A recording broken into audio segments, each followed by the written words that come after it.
Close your eyes for a second and picture Antarctica. What do you see? Ice, almost certainly. Endless white, a few penguins huddled against the wind.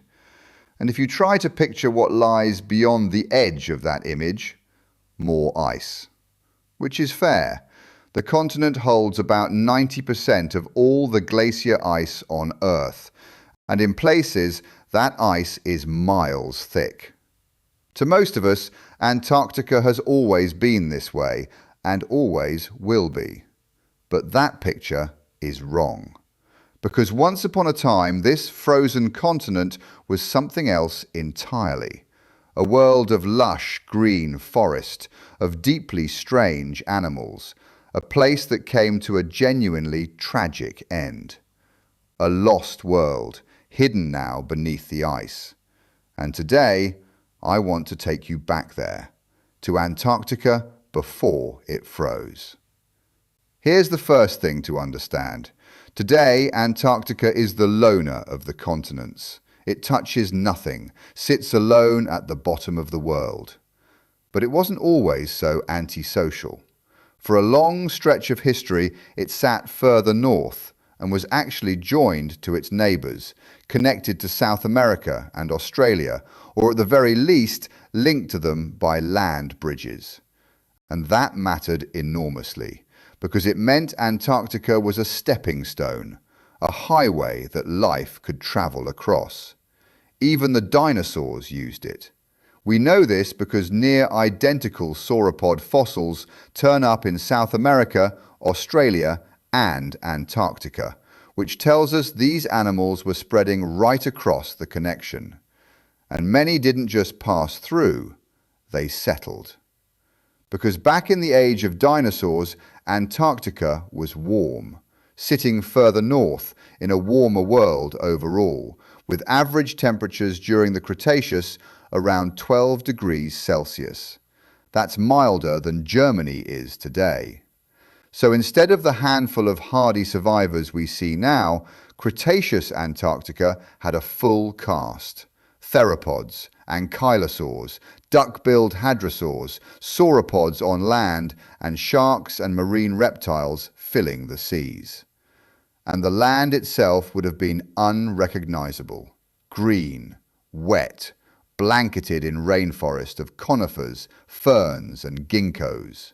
Drop yourself there, and you would have had no way of knowing you were standing on the future South Pole. Now, obviously, the non-bird dinosaurs aren't there anymore. And that's because Antarctica, for all its drifting off on its own tectonic plate toward the pole, didn't escape the asteroid. When that rock hit, it likely sent a tsunami crashing into Antarctica's coast, superheated the air, and touched off enormous forest fires. And then, once the flames died down, came the long cold. Dust and sulfur choking out the sun, freezing much of the world. But here's where people get the story wrong. Antarctica did not just stay a frozen wasteland after that. It came roaring back and reached heights of life beyond even the age of dinosaurs. Because the era that followed wasn't defined by cold at all. It was defined by heat, a super greenhouse.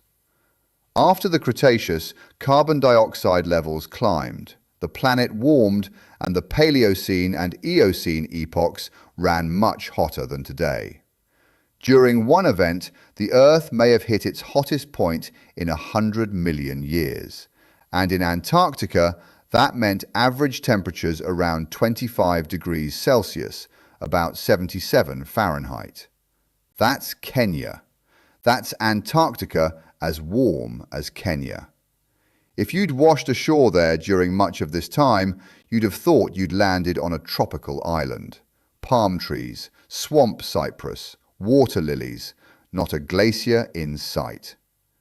But, and there's always a but on this channel, don't get too comfortable. Because this green Antarctica was still not an easy place to survive, just for entirely different reasons. Today, the largest year-round land animal in all of Antarctica is a flightless midge about the size of an ant. Truly.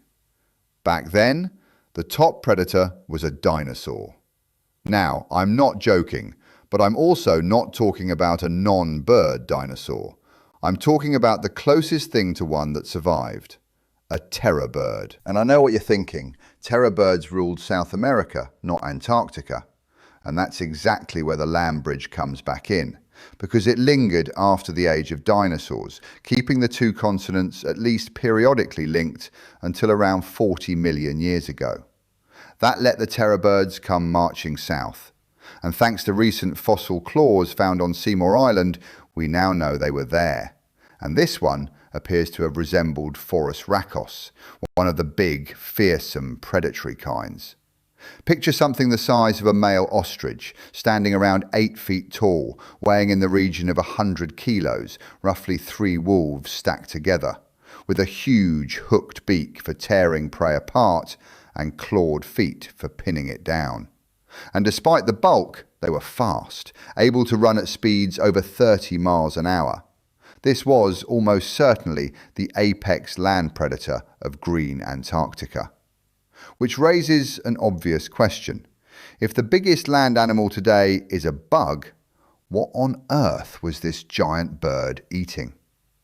And the answer is that the land bridge didn't just bring down predators, it brought an entire army of mammals.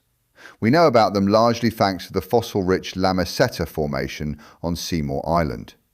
And because the connection ran to South America, many of these creatures were the sort you'd associate with that continent, not Antarctica. There were the Astropotheres, extinct, vaguely rhino-like plant eaters with strange, oversized teeth. There were the Litopterns, another odd South American group, one of which, Notiolophos, may be the largest confirmed land animal in Antarctica since the dinosaurs, weighing up to around 880 pounds, roughly a musk ox. Another Litoptern had strange, high-set nasal openings that hinted a small trunk or prehensile lips, a little like a tapir or a moose, for grabbing vegetation. And there were marsupials. Now, when you think marsupial, you picture Australia, kangaroos, koalas. But marsupials actually got their start in South America, and their route to Australia ran straight through Antarctica, while all three were connected. So Antarctica was, in a very real sense, a marsupial crossroads. One of those groups, the Microbiotheres, even has a living survivor today, the Monito del Monte, the little monkey of the mountain, still scampering around the forests of Chile and Argentina, more closely related to Australia's marsupials than to its South American neighbours. All of these creatures, the strange ungulates, the marsupials, made up the buffet that kept the terror birds fed. But the land wasn't the only place with a monster, because there was another predator in green Antarctica that you would truly never expect. Crocodiles.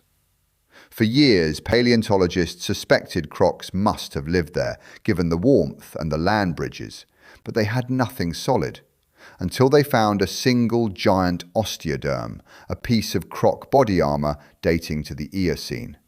And it was big, the size you'd expect on a crocodile, around 23 feet long. That's bigger than the largest saltwater croc ever reliably recorded. So when Antarctica was green, going down to the water's edge for a drink was a genuine gamble. And at that size, essentially nothing was off the menu. And that brings us to the one animal I've mentioned that's still there today. Penguins. We think of them as creatures of the cold, so here's a surprise. Penguins got their start in the warmth. They likely evolved around 60 million years ago near Australia and New Zealand, then spread to Antarctica and flourished. And if it's a penguin paradise now, back then it was penguin heaven. Today, only 2 species live there full time. In the Paleogene, that number was more like 16. And they weren't just numerous, they were enormous. 3 of those 16 were what scientists call giant penguins. The biggest penguin alive now is the emperor, at about 100 pounds and just under 5 feet. But Anthropornis and Paleodiptes stood around 6'9", taller than Michael Jordan, and weighed up to 250 odd pounds. A penguin heavier than a jaguar. Getting slapped by one of those would genuinely ruin your day. And even at that size, they still weren't safe. Not from the crocs, and not from what patrolled the coasts. Because in the water waited the Eocene's answer to the mosasaurs. There were still whales, but the early ones were somehow both bigger and scarier. One was an undescribed basilosaurid, a long, serpentine, predatory early whale, possibly up to 40 feet long, with a huge skull and teeth built to punch through skin, muscle and bone. It would have hunted anything the right size, including sea turtles that themselves grew to 10 feet. And here's a detail I love. The baleen whales of that world still had teeth. The great filter feeders hadn't given them up yet. And then there were the sharks. Green Antarctica had an almost absurd roster of them.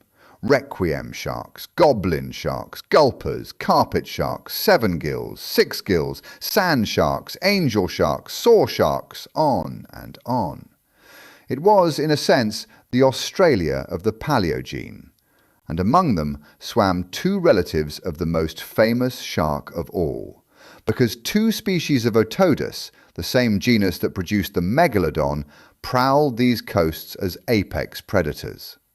The larger reached around 31 feet, not quite megalodon, but more than enough.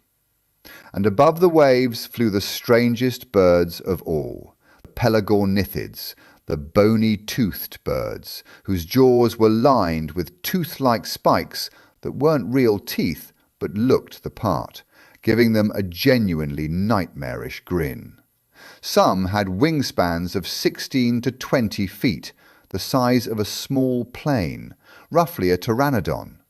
Antarctica may even be where the very first modern birds evolved, which is a remarkable thing to sit with.